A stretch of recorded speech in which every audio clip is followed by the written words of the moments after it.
My name's Katie, and I am back reading Wintering. I swear I've been reading this book for actually years, and I'm determined to someday finish it. It's a very good book. I'm enjoying it. I just read a few chapters and then my brain goes, great, let's do something else. So I am back on chapter titled Epiphany. This is by Katherine, by the way. Okay, I'm just gonna dive in. Part of why I haven't been reading as much is due to the fact that my brain and eyes have a hard time reading together, and so I both get distracted, but also it feels like my left eye doesn't like working as hard as my right eye. This is a story I've come up with. The optometrist told me that too, so I'm not just making stuff up, but my left eye will get bored and start blurring or wandering around, and I'm like, hey, we're reading a book, focus, come on.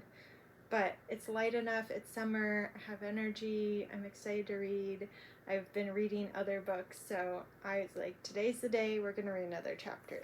Here we are, welcome. Also, last warning before we get started, not that these are warnings, I'm a bumpy reader, and this is not an audiobook, so you can sign up for Libby or join the library if you'd like a different form of taking in this book. This is just me sitting at home reading you this book. Take it or leave it. Epiphany. When you start tuning into winter, you realize that we live through 1,000 winters in our lives, some big, some small. Just as I was coming to the end of H's illness and mine was beginning to believe, was beginning to believe that life was about to settle down again, I realized that a grand winter had rolled in without my even realizing it. My son had grown too anxious to go to school. 6 years old, he had been overpowered by it already. That toxic soup of 30 kids packed into one classroom, a teacher pulled in so many different directions that Bert felt invisible, and a couple of mean boys on the playground. A hyperactive curriculum that made him feel like he couldn't keep up, a set of blanket targets ensuring that expected was all we ever heard about him. I knew about his worries. I had been listening, but I hadn't been hearing properly. The seriousness of the situation took me by surprise. I had thought his problems were ordinary, and it turned out that they were not. I had offered soothing words, some small attempts at problem solving, the reassurance that all the best people hate school. What he needed was a riot. What he needed was for me to rise up and say, you know what? This isn't good enough. My son deserves to be happy. Because he wasn't happy. I hadn't noticed the joy seeping out of him, but it had seeped all the same. Some winters are gradual, some winters creep up on us so slowly that they have infiltrated every part of our lives before we truly feel them. His rage at school seemed sudden, but it was not. He had been telling me about it all along, and now he was making sure I'd heard. So I finally let his words sink in. I pulled him out of school and shrugged off suggestions for ways to shoehorn him back in again. How to threaten and cajole, how to charm him into tolerating it, whether to medicate him into submission. I would do none of these things. I was not willing to get him back into school by breaking him, however desperate I was for my own time again. I, who had essentially liked the rhythm and challenge of school, came to realize how many people found school an utter endurance. Yet many of them believe that our children should endure it too, for 14 painful years of their life. I was supposed to worry about his future qualifications. 14 years? Okay, yes, because we don't start when we're born, that makes sense. I was 18. Anyways, back to it. Math done. I was supposed to worry about his future qualifications more than his ability to be content. I was not willing to do that. I didn't feel that the two should be in conflict, achieving your potential and not being completely miserable. Happiness is the greatest skill we'll ever learn. It is not a part of ourselves that should be hived off into a dark corner, the shameful territory of the willfully naive. Happiness is our potential, the product of a mind that's allowed to think as it needs to, that has enough of what it requires, that is free of the terrible weight of bullying and humiliation. As children, we tolerate working conditions that we'd find intolerable as adults, the constant exposure of our attainment to a hostile audience, the motivation by threat instead of encouragement, and big threats too. If you don't do this, you'll ruin your whole future life. The social world in which you're mocked and teased, your most embarrassing desires exposed, your new formed body held up for the kind of scrutiny that would destroy an adult. Often, during childhood, this comes with physical threats too. Being pushed and shoved on the playground, punched and kicked, the eternal menace that something more savage is waiting around the corner on your way home. Imagine how that would feel to you as an adult. That perpetual threat to your bodily integrity and your mental well-being. We would never stand for it, but we did as children because it was expected of us and we didn't know any better. But if happiness is a skill, then sadness is too. Perhaps through all those years at school, or perhaps through other terrors, we are taught to ignore sadness, to stuff it down into our satchels and pretend it isn't there. As adults, we often have to learn to hear the clarity of its call. That is wintering. It is the active acceptance of sadness. It is the practice of allowing ourselves to feel it and as a need. It is the courage to stare down the worst parts of our experiences and to commit to healing them the best we can. Wintering is a moment of intuition, our true needs felt keenly as a knife. The time had come to teach my son to winter. It's quite a skill to pass on. So we took our time and sank into the things we love. We played on the beach and burrowed through the library. We made pirates out of air-drying clay and walked in the woods to bring home pine cones and berries. We took the train up to London and visited the National History Museum to see the dinosaurs in relative solitude. One particularly cold morning, we took advantage of a hoarfrost to make strangely indestructible snowballs. I'm guessing that's like hail storm? Or H-O-A-O-R. H-O-A-R-F-R-O-S-T, all one word. We baked cookies and kneaded pizza dough and played more Minecraft than I would have preferred. We traveled through the dark moments together. I won't pretend it was fun, but it was necessary all the same. We raged and grieved together. We were overcome with fear. We worried and slept it off and didn't sleep and let our timetables turn upside down. We didn't so much retreat from the world as let it recede from us. We howled out in pain to our friends and family, and were surprised that so many rushed in to assist us, sometimes with practical support, but sometimes just by sharing stories of their own. It helped. We felt broken into pieces, but at the same time never so loved. That's so beautiful. I wish more people had the experience of having parents like that, who are just so with you and near you and for you and there for you in whatever way you need it. In our winter, a transformation happened. We read and worked and problem solved and found new solutions. We changed our focus away from pushing through with normal life and toward making a new one. When everything is broken, everything is also up for grabs. That's the gift of winter. It's irresistible. Change will happen in its wake, whether we like it or not. We can come out of it wearing a different coat. The greatest wisdom came from people who had endured this particular winter before us. I met them first when I was sitting in a noisy trampolining center on a Wednesday morning, feeling conspicuously like I was accompanying a child who ought to be in school. I was actually waiting for a tap on the shoulder, perhaps from the center manager, perhaps from a lurking truancy officer, if indeed they still exist. But when that tap on the shoulder came, it was from a woman sitting in a group at a nearby table. "Are you a homeschooler too?" she asked. And I blurted out what felt like my entire life history, or at least everything that had gone wrong in the past few months. I expected them to be shocked by my incompetence as a mother, but instead my story was met with smiles and nods, sympathetic tilts of the head. "I'd say everyone around this table has been through exactly the same thing," she said. I could have stood there and cried on the spot just to know that I wasn't alone.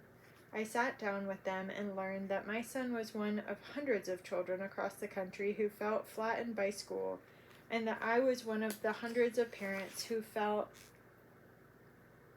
a gut refusal to force their children back into it and train them to take the consequences. The parents told me that it took a while, but their children had become happy again out of mainstream schooling, having been violently unhappy within it. "She's a different child now," said one. "She's recovered a part of herself that we thought was lost forever."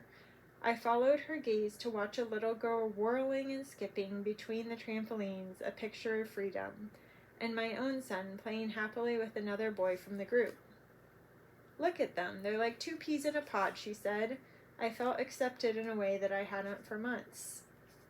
Here's another truth about wintering. You'll find wisdom in your winter, and once it's over, it's your responsibility to pass it on.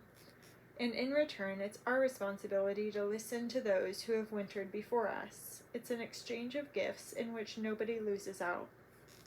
This may involve the breaking of a lifelong habit, one passed down carefully through generations, that of looking at other people's misfortunes and feeling certain that they brought them upon themselves in a way that you never would. Oh, I hate that. This isn't just an unkind attitude. It does us harm because it keeps us from learning that disasters do indeed happen and how we can adapt when they do. It stops us from reaching out to those who are suffering, and when our own disaster comes, it forces us into a humiliated retreat as we try to hunt down mistakes that we never made in the first place or wrong-headed attitudes that we never held.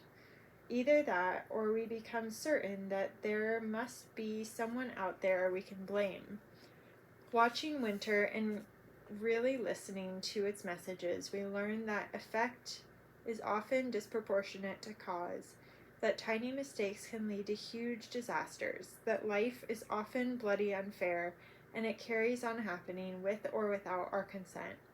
We learn to look more kindly on other people's crises because they are so often portents of our own future.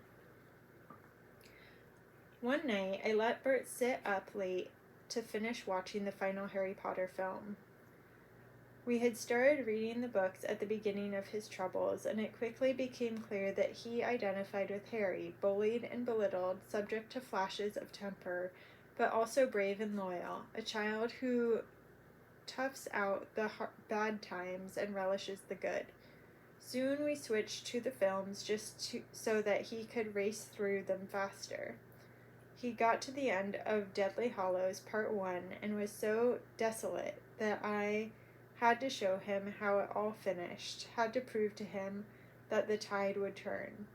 As the film starts, I take out a pencil and piece of paper and draw him the same diagram that I used to draw for my undergraduates, a curve on a graph, rather like a wonky smile. This is the shape of a good story, I say. This is the beginning, and this is the end. And in the middle, see, is always the lowest point. It's called the nadir. The moment when things have gone so bad, and you can't imagine a way out.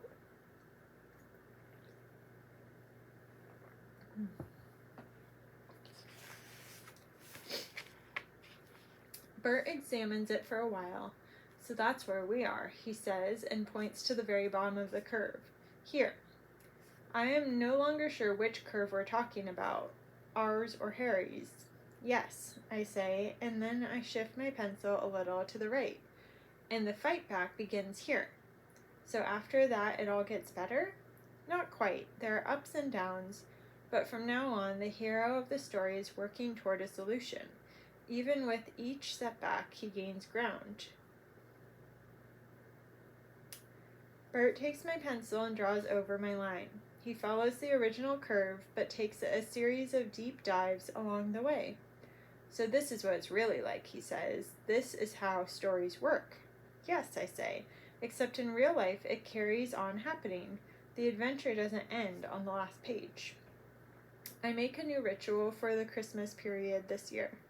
In those 12 days that I always struggle to fill meaningfully, it starts at the solstice and ends on New Year's Day. At sunset after the solstice, I gather with some friends to light a fire on the beach, dragging my fire bowl and a bag of logs through the town in my old shopping trolley. It's unseasonably mild, so much so that I notice the cat molting the next morning. I'm guessing that means shedding, as if she's done with winter and ready to move on. Nevertheless, the wind gusts and blasts as I try to light the newspaper underneath my kindling, blowing out 15 matches and making me mutter curses under my breath. I'm beginning to think we won't have a fire at all when someone arrives with a lighter and makes my Girl Guide efforts look primitive. I was going to say, who lights a fire with matches anymore? I guess some people.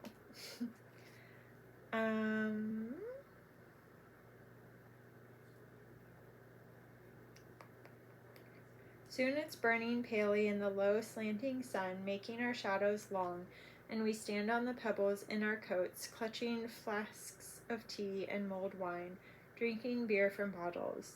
The tide is far out. Our children play at the edge of the beach, conspiring about the toys they will get, daring one another to believe in Father Christmas for one more year. We watch the sun, which is putting on a golden display below scattered gray clouds, dipping ever closer to the horizon. Whitstable Beach is a popular spot for watching sunsets. I bathe in any number of them in the summer. On those days, it dips into the sea to the right of the Isle of Sheppey.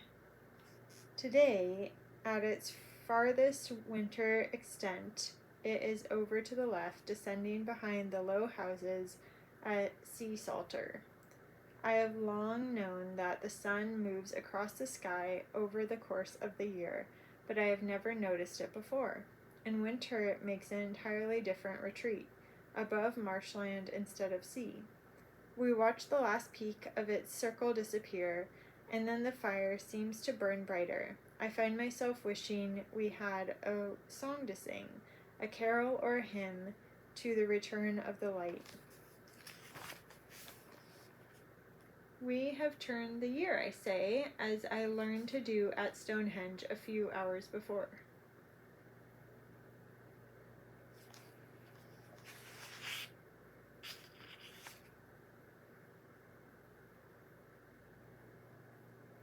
By hours, does she mean like hours ago in my reading? Because there's no way she went to Stonehenge and then came to the beach. Okay, ignoring. The phrase is repeated amongst our group like an echo. We have turned the year, we have turned the year, we have turned the year. It would have happened either way, with or without our noticing, but this way gives us the fleeting impression that we have seized control, not of the seasons, but of our response to them. The sky is now a thin blue, still light enough to see, but crisper and colder. The children stalk off to find the edge of the sea, and soon come back, covered in mud and entirely fed up with being out in the dark.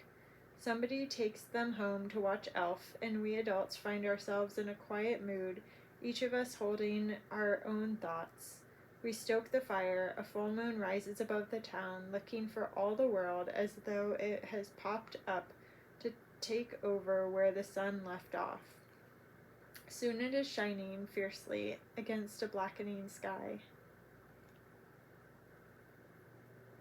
The beach is empty except for us. We huddle closer to the fire, enjoying the quiet and burning the rest of the logs. When I used to live in a house overlooking the beach, I often watched people build enormous bonfires that blazed high into the air.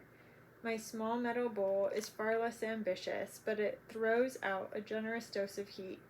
We mutter hopes that the next year might be easier. We repeat the phrase, "We have turned the year," almost in wonder. At some point, the sea starts whispering from deep into the darkness, and we realize that the tide has turned too. I am reminded yet again of the quiet value of ritual in my life. In the words of D.H. Lawrence, we must get back into relation, vivid and nourishing relation to the cosmos and the universe.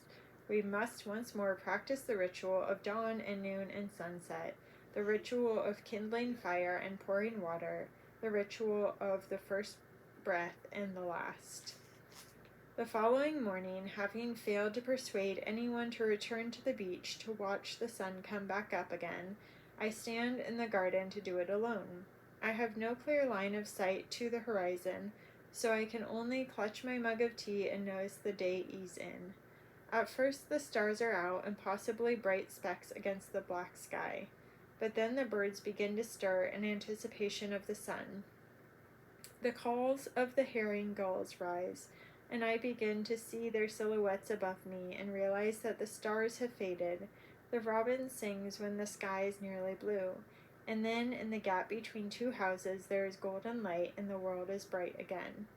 That day marks the beginning of Christmas for me. As befits the end of a crisis-prone year, I have left it late, but I spend the morning in the local grocer's bringing in the Christmas provisions. Stilton ham, Brussels sprouts, a capon of terrifying dimensions. Capone? I don't know. Unfathomable quantities of potatoes.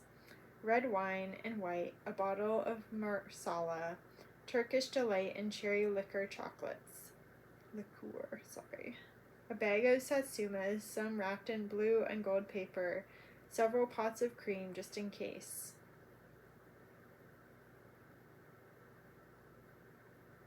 I don't think I actually know what a pot of cream is. Is it like pudding or yogurt? I don't know. Ice cream? I do all of my present shopping too in one big hit. Wow, this is very ambitious. I could not do this all at once. It feels more generous than a slow accumulation of gifts across several months. It's a spree, a joyful piling of boxes and packages into my basket, a dizzying handover of money at the till.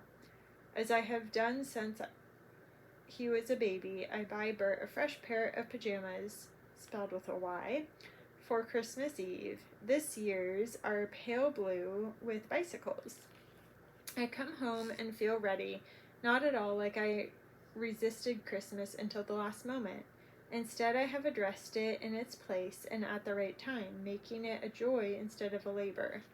On Christmas Eve, we are obliged to lay on a buffet for Santa.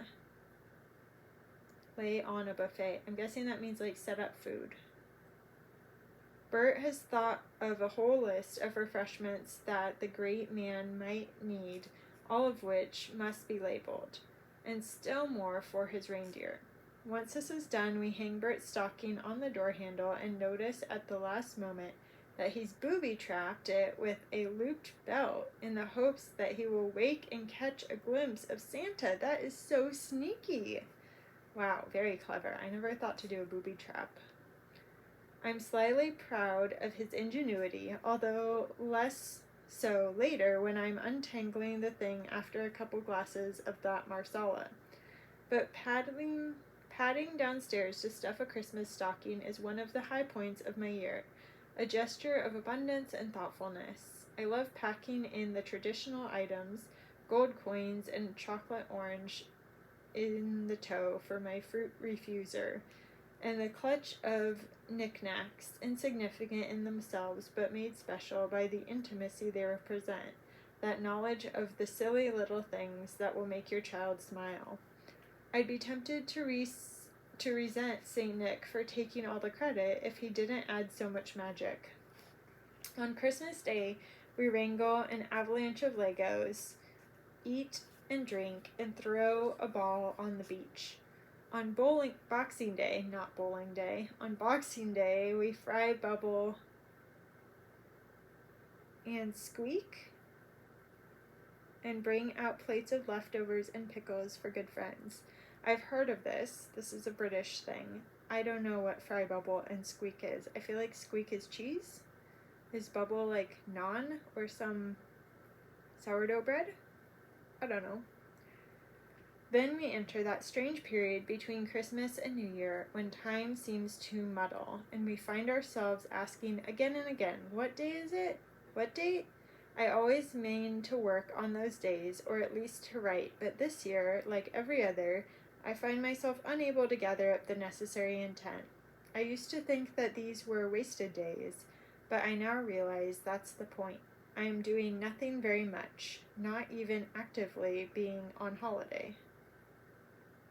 I clear out my cupboards, ready for another year's onslaught of cooking and eating.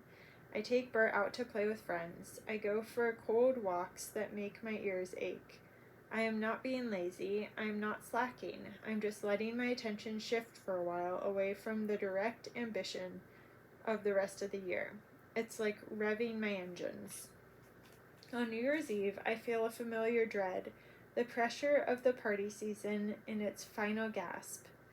I don't think I've ever managed to party out the New Year effectively. Perhaps once, very long ago. My family used to stage a pared-down Christmas lunch on New Year's Day, a good idea that we've abandoned. Nowadays, I don't make any plans at all, and then regret it when the evening arrives. I don't make any plans, but I don't regret it. I love not having plans on New Year's Eve.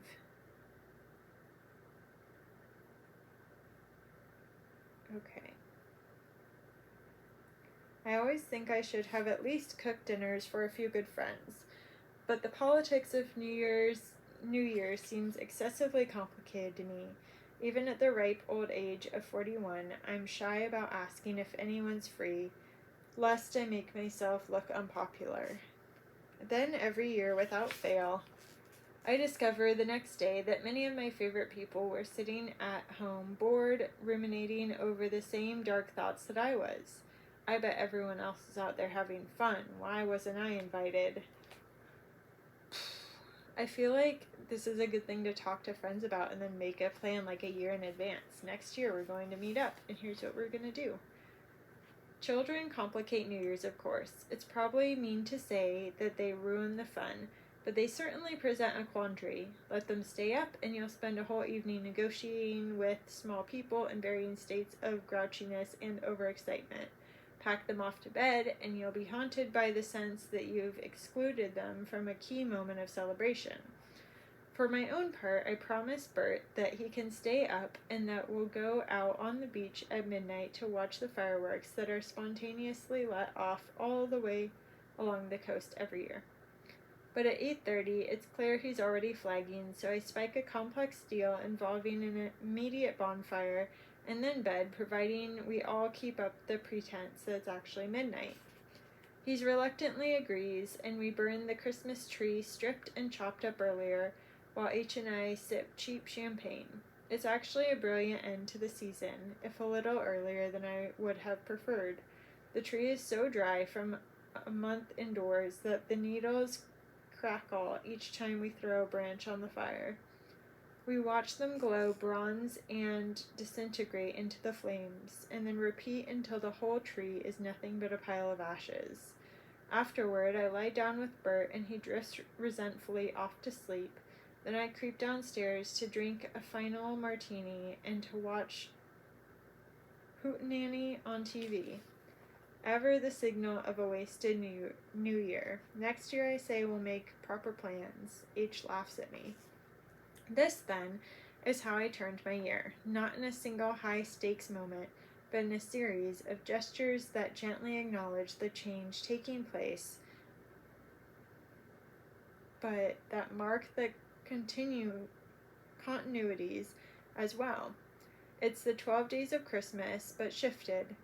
There are no diets in the days that follow, no pledges to go vegan or dry. I have nothing for which to atone. For the first time in my life, the boundary between December and January begins to feel a little less arbitrary, linked to the return of the light and the promise of spring. No doubt the winter will still have plenty of remaining bite. The coldest days are yet to come. Still, there will be snowdrops peeking up within weeks, and then the first crocuses. It won't be long. The year begins again. Yay! Okay, we made it to a new month, January. I don't understand how this book is lasting so long, and I don't mean this as any critique of the book, but I feel like I've read so many books. Like, I feel like I'm halfway, and I've been reading this for so long. I don't understand. I remember, like, when I started it, I was like, oh, I don't want to read this too quick because it'd be fun to stay with the seasons, but, like, we're almost back to September, and I'm reading January, and we have, okay, February, March, late March, and that's it. I guess I just need to be patient and gentle with myself because I would like to read this book, and shame and judgment are not helpful. Okay, hope you enjoyed. I love that chapter, and I'm excited to jump into January. The first chapter is called Darkness, which is so appropriate to read in the summer, but here we are doing what we can. Hope you have a good night, and I will come back when I can. Bye.